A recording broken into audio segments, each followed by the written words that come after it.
જય માતાજી મિત્રો, કેમ છો? મજામાં? જોઈ શકો છો આ ઓટોમેટિક પાણીની વ્યવસ્થા આપણે કરેલી છે.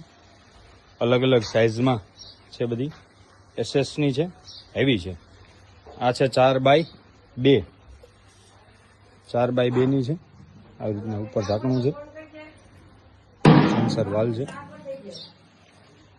આ નીચે ઓરફો કાઢી એનાથી સાફ સફાઈ કરવામાં મજા આવે.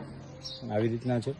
જો આ પાણી ભરેલું છે, આ જેટલું પાણી પીએ કે જેટલું ખાલી થાય એટલું પાછું પાણી એમાં આવી જાય છે. આ રીતના અહીંયા ખોલો ત્યાં એટલું પાણી પીએ એવી રીતના આવી જાય, અને એટલું પાછું પાણી ભરાઈ જાય એટલે એ બંધ થઈ જાય. આવી રીતના કામ કરે છે સેન્સર. તમારે પણ આવું બનાવવું હોય તો બનાવી નાખા ગુજરાતમાં મોકલી આપીએ છીએ. જો બંધ થઈ ગયું. જય માતાજી.